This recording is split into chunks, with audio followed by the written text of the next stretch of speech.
What a wonderful world.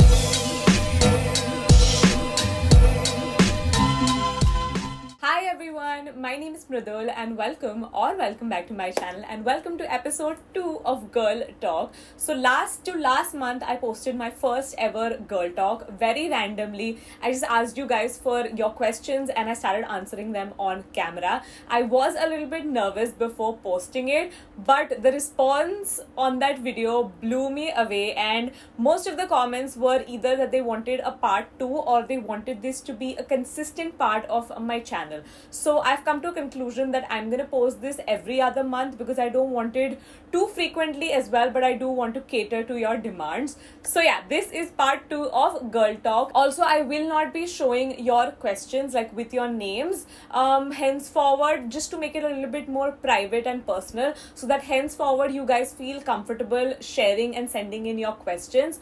So yeah, let's just get started. So the questions that I'm going to be answering today are still from the community post and the story, the first ever ones that I posted, because those just had so many questions. So I thought I should dig into those before asking you for a new set of questions. So let's answer the first question. Are stretch marks on your breasts normal? Absolutely, stretch marks are very, very normal anywhere on your body. Everyone has a different body type. So सबको stretch marks अलग-अलग जगह पे आते हैं. Like me personally, I have stretch marks right under my hips and also above my hips. I personally don't try to get rid of them. I know there are a lot of oils and scrubs that are supposed to help you get rid of your stretch marks. I don't think most of them work. Some of them might work, but from what I've understood, they don't really work. And I personally don't try to get rid of my stretch marks because I think stretch marks are pretty cool. You know, like how tigers have their stripes. I feel like these are our stripes. I think it looks really cool for me, like personally. And most importantly, there's nothing to be ashamed about. Stretch marks are very, very normal. It's very natural. Your body is growing, your skin is stretching and shrinking, so stretch marks are bound to happen. Talk about hair on your breast, stomach and back. So in my last video, I spoke about body hair, underarm hair and also pubic hair. So you should definitely check that video out just in case you haven't seen it, because I cover all the basics in that video. But talking a little bit more about hair on your breast, on your stomach, on your back, again, a very, very normal thing. I have had friends who would go to the parlor to wax their back and their stomach. And I also personally used to get my stomach waxed. Talking about your breasts, I don't know if parlors do that. They probably do, but if you do have hair on your breast, you can easily shave them. Please be careful while shaving your breast. But now that you can't step out, I personally just shave my stomach because I do grow very patla, like thin hair, but it just makes me feel nice and clean. So that's just what I do. I know it is a little bit difficult to shave your back. I feel like it's almost impossible, so don't try to do that because you might just hurt yourself. So you can ask someone in your family to help you out, or after lockdown you can try to wax your back, I guess. So yeah, that's all I have to say about hair on your body. I mean, we're humans.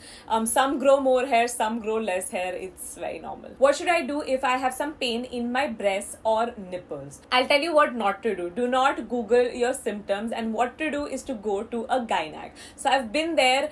I think I was in like 12th standard when I had really severe pain in my breast and I was really scared. So I started Googling, and obviously the first thing that always pops up is that you're pregnant. I wasn't worried about that. I was really worried that I had breast cancer because I'm very dramatic and you know, my brain goes to like the worst case scenario. And obviously I eventually ended up going to a gynac, and she told me that the pain that I had was because of the stress in my life, which was accurate. She was so right when she said that, and she did give me some sort of medication which did help me, and eventually I did notice as my stress reduced, the pain in my breast also subsided. So it can obviously be a lot of different reasons. You don't want to conclude it yourself. You want to go and see a professional.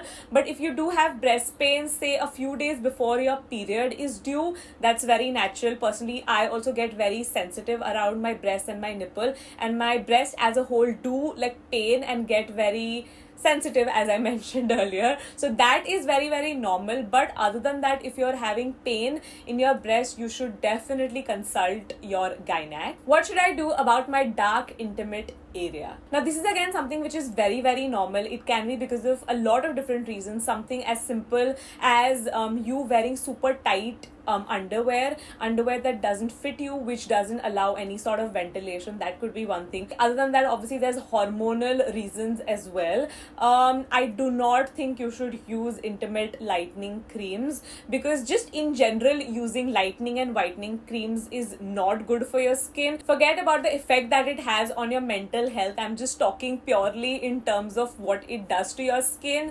Most whitening and lightening creams have mercury and lead in them, which is obviously not good for your skin. Our skin has melanin in it, right, which is what gives you the color, and also helps you protect your skin from harmful rays and sunlight. It's like a natural sunblock. That's just how I make sense in my head, and you're trying to essentially get rid of that. So when you use these lightening and whitening creams, they make your skin very sensitive to the sun, and I will not recommend applying those to your intimate area out of everything. I have seen a lot of these creams which say natural ingredients and naturally lightening effect.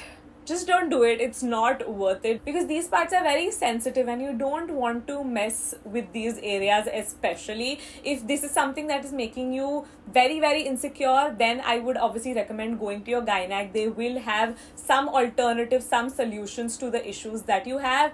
Do not try to self-medicate in general, also in life, but specifically for this issue. What is the right age to start wearing padded bras? So I don't think there's a right or wrong age to start wearing them. I remember when I was 10 or 11, when my breast started developing, and my mom gave me a training bra that I wore for the next 2 years, and then I graduated to a proper bra. I remember the first ever bra that I bought was from Jockey. It was a nude and black. Like, I had one which was nude and one which was black, a set of two. I got that from Jockey, and I started wearing that, and that is actually something that I still wear. I personally don't wear padded bras even now, because they're not the most comfortable bras out there.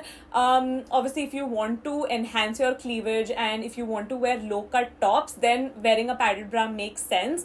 There are a few ones from Zivame which are very comfortable. I do own them, but I never reach out to them because I'm just so comfortable with my t-shirt bras and no padding. Because usually, I would say 90% of the push-up bras have a wire in them, and I hate wired bras. But if I have to answer your question, I would say personally, even though I'm no one to tell you at what age you should start wearing a padded bra, I would say 17, 18. That's just what I feel personally. What should I do if I've missed or I'm late on my period? This can be because of a lot of different reasons. The first one, which is the most spoken about, which is pregnancy. You could have missed your period because you are pregnant, but there are so many other reasons other than this one. So like stress plays such a huge role in the health of our body. So that can be one reason. Other than that, if you're working out too much, that can also be another thing. Weight gain, hormonal change, and then there's also PCOS. That's also another reason. I'm just naming a few. There can be so many more. I feel like if you've missed your period and if you haven't gotten it for over 2 weeks, then I think it's something that you should be concerned about and you should reach out to your gynec. But I think you can wait for 2 weeks. I know personally, when I take an antibiotic, it really messes up my menstrual cycle. I either get it very early or I end up getting it quite late. So that could also be another thing. Honestly, don't stress too much about it. Wait for it patiently. Agar 2 weeks pass ho gaya hai from your period date, then just go see a gynec. They'll help you out. Most of my answers end with me telling you to go see your gynec, but that's the truth. I'm just here giving you my mediocre advice, but then after that you have to go see a gynec, right? If it's something serious, I can't help you out with this. The next question is actually quite random. After childbirth, does the vagina tear and does it need to be stitched back up? So this is actually something that I found out about when I was in college. I was in a girls' college, so ऐसी सब बातें circulate होती रहती है, and I actually thought initially that it's a myth. I maybe thought it might tear just like a little bit, but I confirmed it with my nanny or mom, I can't remember, one of the two, and they told me that it is actually true. When you are giving natural birth, like not a C-section, a natural delivery, tabhi your vagina can actually tear, but it depends on the degree of your tear. But knowing this is so traumatic, like I can't even imagine. I personally don't know anyone actually who has gotten stitched up. I have asked my aunts and mom and like all the elderly female women that I have in my life, and none of them have actually had to get stitched up. So don't worry too much about it if you're like stressing about that. It's obviously very different for everyone, so no point stressing abhi se, but it is a very like traumatizing information to know. For sure. How do I increase my breast size? I got so many of these questions, and I do actually relate to you guys to some degree because I was in your position a few years ago as well. So when I was in college, I don't know if I've mentioned this, but when I was in college, I was quite heavily actually bullied about the size of my breasts. As you can see, I'm a very small to medium maybe cup, like pretty flat chested, I would say. I'm not on the heavy side by any means. And before going to college, I was very okay with it. Like I didn't really think about it.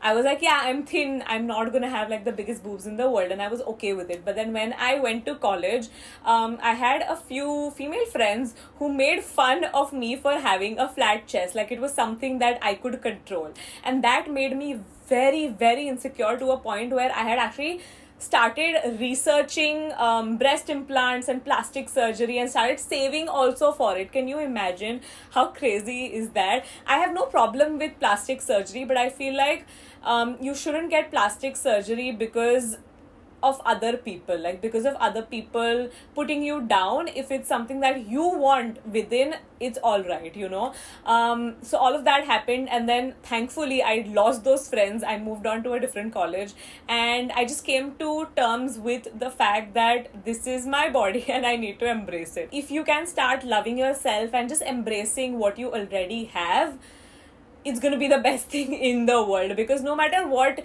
anyone says to you, it's not going to make you second guess yourself. Like you're so comfortable in yourself that no matter what anyone says, it doesn't matter. And I know it is a journey. It's easier said than done. If that was something that someone told me when I was in college, I would be like, yeah, okay, I don't want to hear that. But it's just something that it comes naturally and you have to work towards also. But answering your question, I do remember in college, there were quite a few girls who swore by the technique of massaging your breasts with oil or any sort of cream, and they would look up these tutorials on YouTube and they swore by this thing, and they would actually say that they saw a significant amount of difference in the size of their breasts. And I have seen a lot of people online also saying that, so I think it is something that you could trust. I haven't tried it personally because I just couldn't care less. After I was done with that phase of my life, I was like over it, like I don't care. So I haven't tried it personally,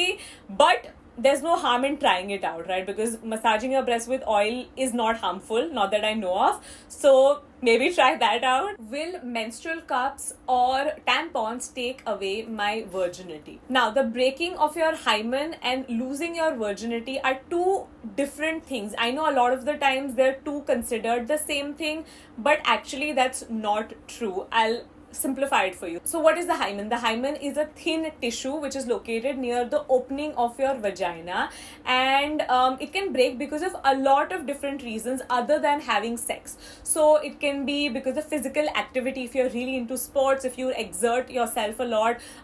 Cycling, I've heard that is also another very common reason.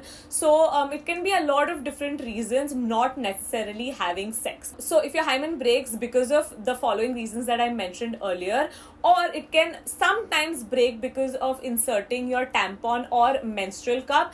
Most people say that it doesn't happen as often as people like to think it happens. It's very rarely that a tampon or a menstrual cup will break your hymen, but even if it does end up breaking your hymen, that doesn't mean that you're not a virgin anymore. The only way that you're not a virgin anymore is by having sex. So yeah, those are two very different things. Don't confuse them. The last question is, do you think I should have sex before marriage? Now, I think this is a conversation that you need to have with yourself rather than with me, because the answer needs to come from within. But I will tell you a few things that you want to keep in mind before taking this step in your life. So the first one, why are you doing it? I hope you're doing this because you want to do it, not because your partner wants to do it or because your friends are doing it and you want to do it to fit in. So when I was personally in school, sex wasn't really a topic which was spoken about.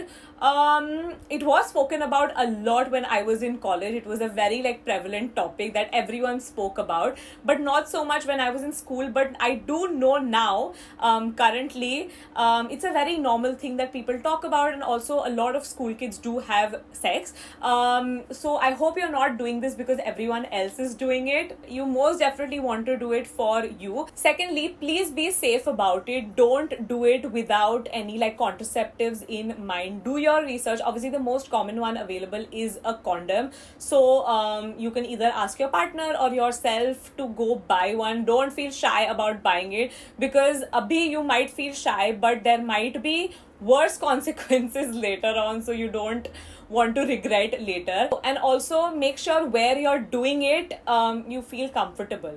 Don't just go to a shady hotel to do it, because there are so many things that could potentially go wrong. So just do it the safe way. Obviously, I'm no one to tell you if you should or shouldn't do it, but I would hope that even if you are gonna do it, you do take these following steps which I just mentioned. Oh, and of course, make sure that the person you're doing it with, you trust that person. I think above love, also trust is very, very important. I think that should be your priority. And yeah, that's it for today's video. I really hope you guys enjoyed watching this. Let me know in the comments down below. I feel like the conversations that we have underneath these kinds of videos are the best. They're the most interactive. People share their experiences. It's like a proper community. So definitely leave a comment down below. I will respond to as many as I can. As I mentioned earlier, I will continue making these every other month because I have so many questions from you guys and I want to help you guys in the best way I can. Yeah, I think that's basically it. Subscribe to my channel, give this video a like, follow me on my Instagram, follow Simba Lifestyle, and I'll see you very soon in my next video. Bye.